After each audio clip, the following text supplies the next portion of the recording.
So with all this happening, were there actually any times of laughter? Or was it just totally grim? I mean, there were these funny side too many of disguises. You know, Subramaniam Swamy as a Sikh and Nanadi Deshmukh as a, I would say, a dealer in a safari suit. And this NGO lady whose biggest disguise was to put on red lipstick. Who was this lady? Actually, the late Rajendra Puri told me that it was quite laughable. The way it was also true that anyone who had any kind of political background assumed that there was an arrest warrant against them, which was not necessarily the case. But it was quite common to say, I've gone underground in those days. But I think, can you talk about the conditions for our viewers of this generation? The conditions in jail, where there was one hole for peeing and looing and everything with no real toilet. And that was for the women prisoners. But your description of Virendra's cell. Yeah. Was that? That was in the solitary confinement. Yes, in solitary confinement, he just had a hole and bars, and that's it. Yeah, that was a very traumatic period when he was in solitary confinement, and you're not allowed to put people in that condition in solitary confinement for more than 5 days.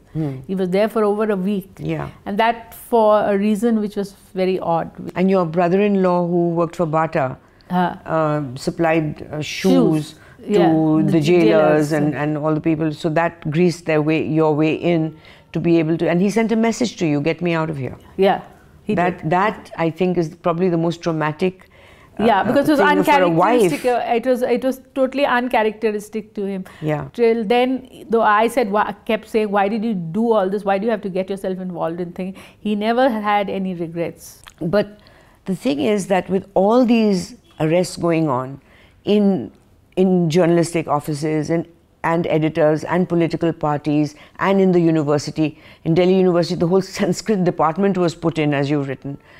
Why was there no reaction from the people? Why was it that even Indira Gandhi said that there was no conflagration in Parliament when she passed all the amendments to legalize her emergency?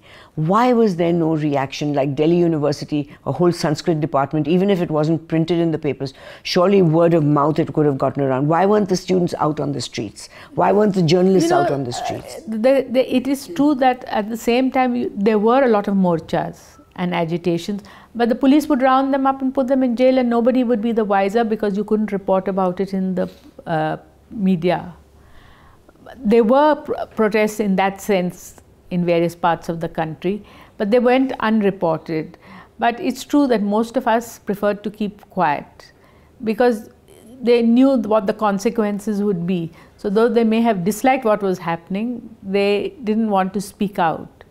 As they say, the phrase is that eternal vigilance is the price of freedom, and we weren't very vigilant then to ensure that the emergency was lifted. You wrote about Subodh Sinha and Balbir Punj who were hiding in your house.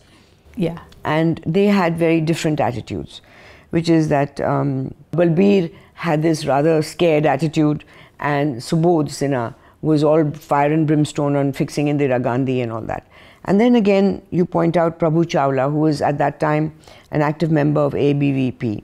And he got himself off the hook by signing a 20-point program, signing support for Indira Gandhi's 20-point program. That was Sanjay Gandhi's form of apology in those days. Yeah, a form of apology. So he got himself off the about to be arrested list.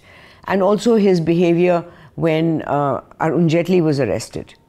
I don't know if that is in your book or Arun Jaitley spoke about it. No, it's in my book that Arun Jaitley had asked him to come to a certain alley which he thought the police wouldn't know about. Yeah, they were at just to let our readers know that there was a rally going on, and Arun Jaitley and Prabhu and a host of other people were over there.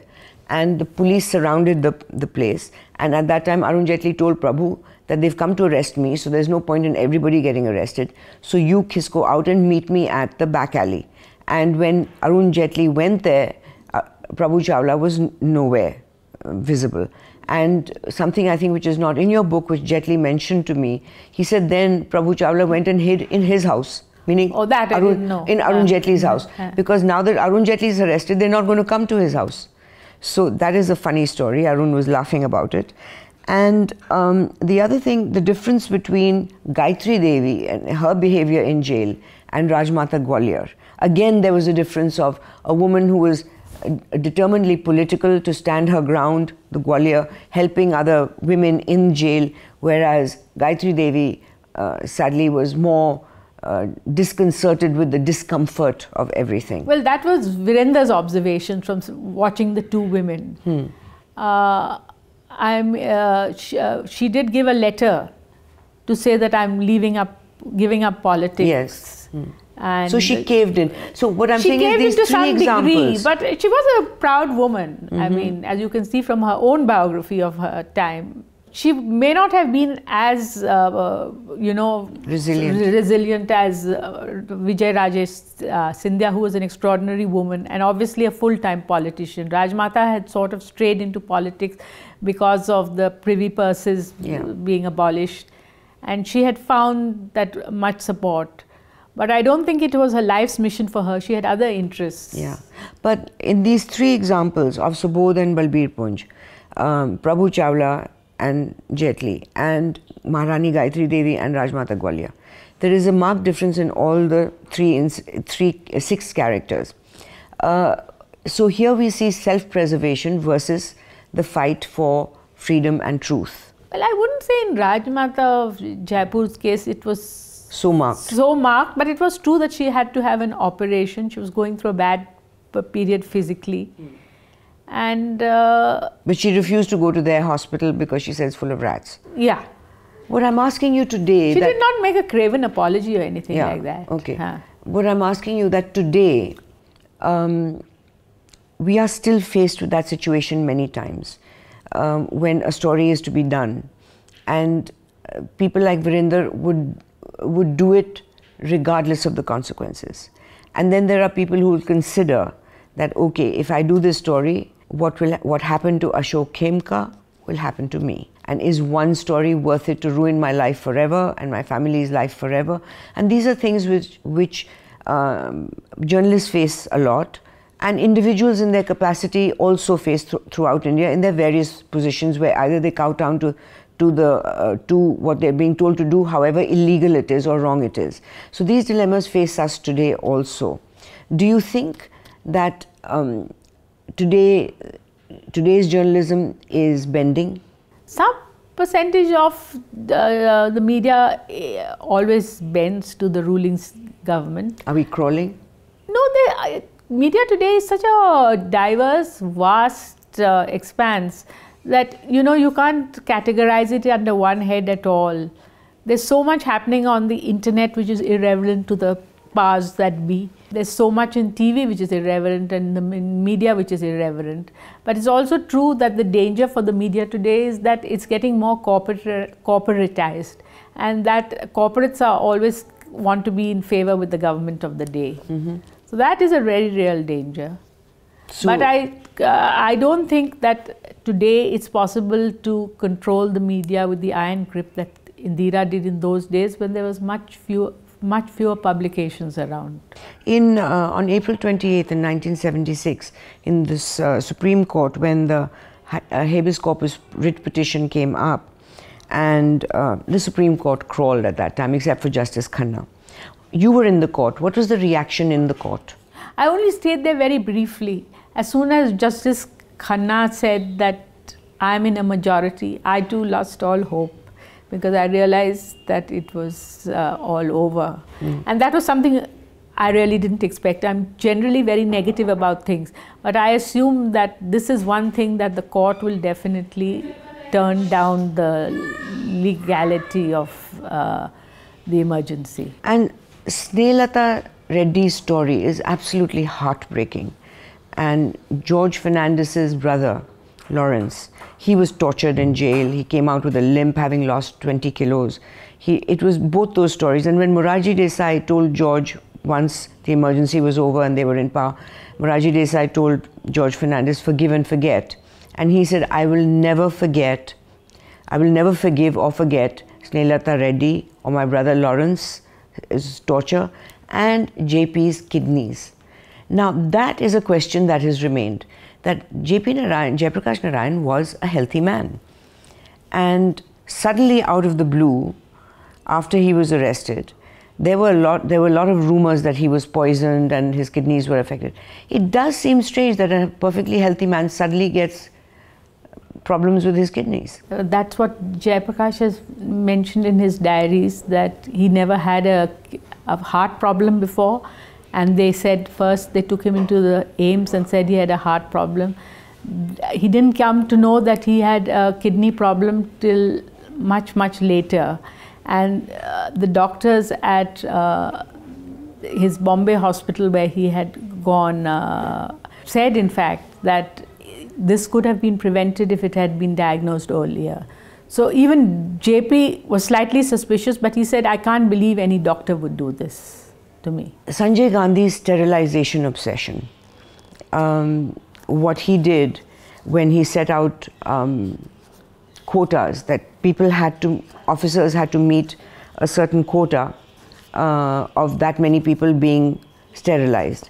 And people were just pulled off from wherever. And it became completely more than insane.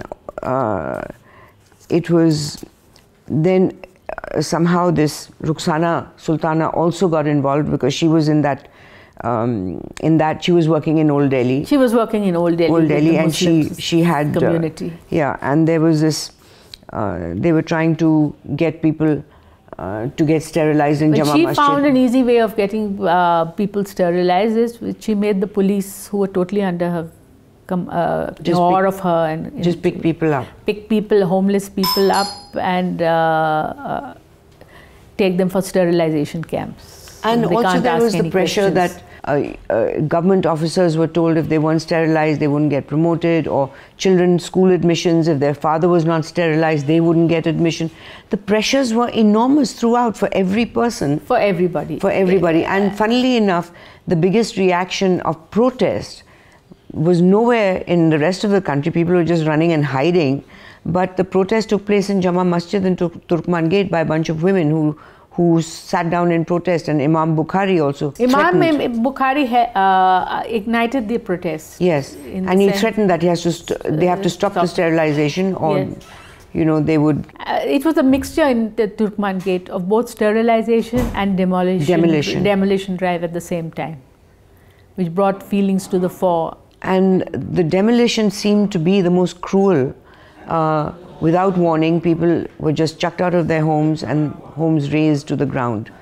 And I think despite the control on the press, that did create a big stir in the city. It didn't create as much as a stir because again the newspapers blocked it out completely. It was more by word of mouth that it went out. But there were riots, as you've written, in other parts of the country, in Gorakhpur, Muzaffarnagar, on sterilization. But he was not bothered. Sanjay Gandhi was not bothered. He continued with the same policy. Sanjay Gandhi, as I pointed out, even at a time when his mother was apologizing for sterilization at the time of the elections, and when every congressman was trying to make up for past errors in the sterilization drive, he was advised by the Raja of Tilloy to keep quiet on sterilization, and he refused to do so because he felt he was a black and white man who felt, no, this is the right thing. Nothing to apologize. Now, his obsession also with this Maruti car. He was provided with 290 acres of fertile agricultural land at a throwaway price, bought from farmers at a much lower rate than the market price. He got government loans. VC Shukla had an Air Force ammunition dump removed as it was too close to Sanjay Gandhi's factory, and there was a law against doing that kind of work around close to a factory. Business was blackmailed into buying shares.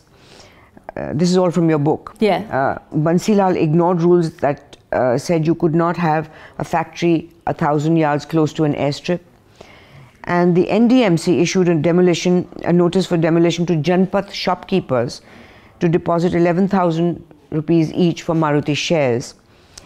And the JK group was personally harassed. They had one of their managers in jail, and they had to keep buying more and more shares to get the guy out. The most chilling story is about Ratan Ponch Khanawala, where you've written that he received a mysterious phone call. A threatening voice over the phone ordered him to hire a taxi and come to a particular destination. There he was picked up and taken to the Qutb Hotel. He was ushered into a room where Sanjay sat behind a desk. With a sneer on his face, Sanjay offered to let Taneja off the hook if Panchkaranwala would ensure that 25 lakhs were released to him immediately. A terrified Panchkaranwala came back to report the incident to Ramesh Thapar. Now, the other thing is, the Taneja that he's talking about was somebody that Sanjay had insisted be made head of the chairman of the central bank. And Taneja had granted a number of loans to Maruti. Before he was appointed, Mrs. Gandhi had already written a note saying that somebody else should be appointed, and he really... She didn't write. The appointments committee of the cabinet wrote a note saying somebody else should be appointed, and she overruled it and said that he must be appointed and underlined it. Yeah, that's part of the Maruti commission. Second note. Yeah. First, he made her change it in your book. First, she wrote a note saying that somebody else should be this thing, and then he went in and very red-eyed, you've written, a very red-eyed Indira Gandhi called this. This is Raj Thapar's reminiscences of what happened. And I have no reason to disbelieve her, because she was close to the Gandhis, and also her husband was a member of the board of the bank. And he demanded that he wanted a loan he wanted Taneja to sanction a loan of 1.5 crores, which Taneja was hamstrung because of the Reserve Bank. And he said to him that he confessed helplessness to Sanjay, who was rude, insulting, haughty and demanding. He flared up and shouted, if this is the way important clients are treated and commitments not honored, proper persons would have to be brought to head banking institutions. And then there was also that incident where, which was your scoop, about this guy who called up the bank, Nagarwala called up this bank and imitating Indira Gandhi's voice, and asked for a certain amount of money, 60 lakhs to be given in cash. And so then he went to the bank and got the money. And then it was claimed that it was, he was then harassed actually. And then your scoop was that it couldn't have been him imitating her voice, it must have been herself, because he had a speech impediment. I said the story, I didn't say that she asked for the money, but that Nagarwala imitated her voice and got away with it was incorrect, because he had a speech impediment and he couldn't have possibly imitated her voice. Now what we're looking at here is that this was before the emergency. Yeah, but all the rules are being flouted for Sanjay Gandhi and for Indira. Today, do you think that the Gandhis think that the rules and regulations are for other people? For example, this, I hate to bring it up, but it's so relevant that the house in Himachal, which can only be bought by a resident of Himachal, is this a continuing saga? They may not be doing the horror stories of the emergency, but I think the Gandhis have always believed that as a family, they are law unto themselves. IB also told her that she would win the election. Now, it could be that they knew that they have to say what she wants to hear, but could it be that they also wanted to do her in because they knew that she was going to lose and enough of her? I'm not so sure they were so conspiratorially minded. I think they may have wanted to please her, so they would not have given her a figure which would really upset her. But at the same time, since everything was, there was no media to report back, the IB had warned that there's unrest, unhappiness about sterilization. But at the same time, I don't think it had come to the surface just how unhappy people were, because people were also silent about it. The opposition itself was not at all sure where they stood. People like George Fernandes didn't want to stand for election because they felt that they were going to be defeated definitely. But he won with a huge majority while still being in jail. Yes, but the overwhelming support for the opposition only came to light when they held their first rally.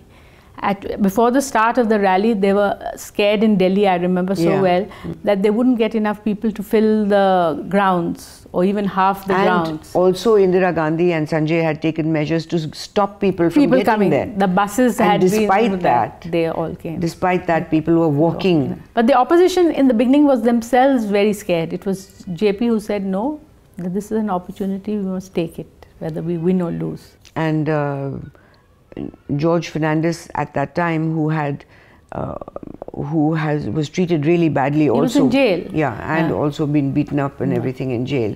But he didn't crack.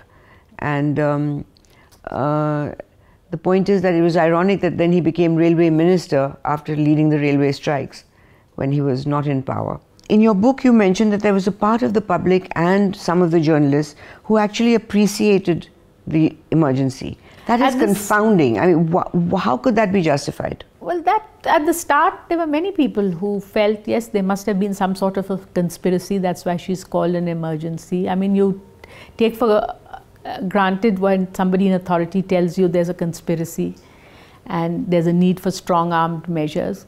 And people also talked about trains running on time, prices coming down. I was upset, but yeah, a lot of my friends were appreciative of the emergency. They must have been where were you? You were abroad, I think, in those days. Now, what we see of how people were treated. For example, when Mark Tully wrote things which they found negative, Muhammad Yunus actually said, pull his pants down and give him a few lashes.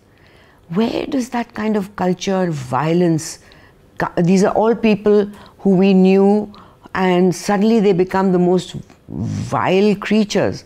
How could this, I mean, it seems to me that it could happen tomorrow if it happened then. It can always happen when people become arrogant and ruthless when they're in power. And Naveen Chawla, you know, refusing so many things like not allowing visits, not allowing anyone, so many small things, but very, very cruel. What would you say to Naveen Chawla if you met him? I mean, I'm sure you must have met him. What have you said to him since? We never discussed the emergency or Virendra's arrest. So you just say hello? I mean, he's my neighbor.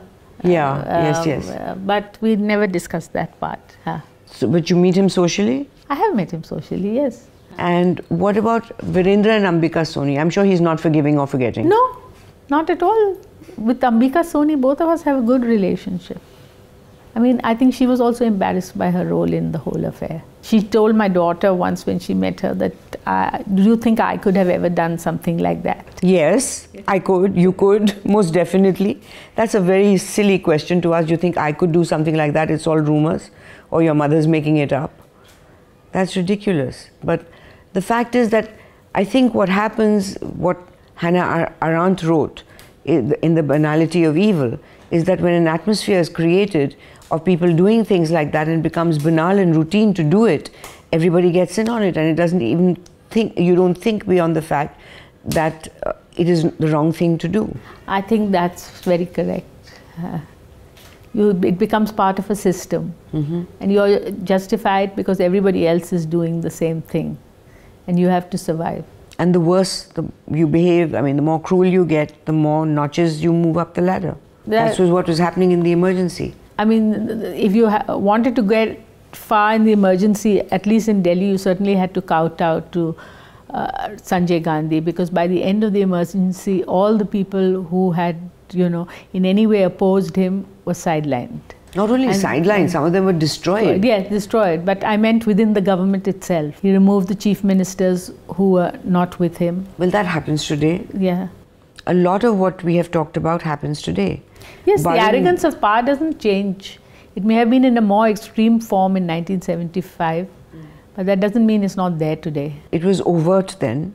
Yeah. And now the way it's managed with spin doctors and rather cleverly, we still have to be extremely cautious. I think people are more, the government is more conscious of public opinion. There, the public opinion since was not, didn't have to be adjusted to. But they were not sensitive to public opinion when they amended Section 60, they put in Section 66A. Well, people in power always try to suppress any negative view, whether it comes from the media or from public opinion.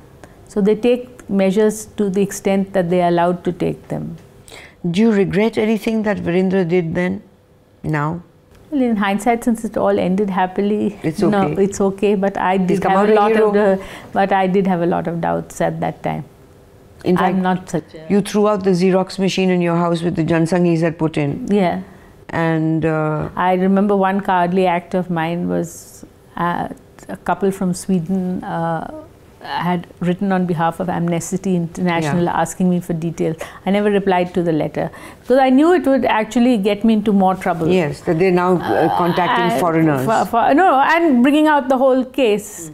So I wonder if Amnesty goes about these things in the right way, you know. That's a question, that they shouldn't have done it like that.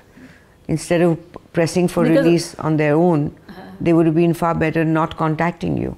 They should understand that it puts you in a compromised position. So what advice do you have for this generation to watch out for? Well, as I would say, the eternal vigilance is the prize for freedom. The younger generation should be conscious of that. But today, do you think one should do a story that you know there'll be repercussions from the authorities, from the government? Yes, that you could be harassed? The truth should always be exposed, no matter what the consequences. Thank you, Coomi. Thank you. सबको free news चाहिए, पैसे कौन देगा? Subscribe to our newsletter. Get to know more.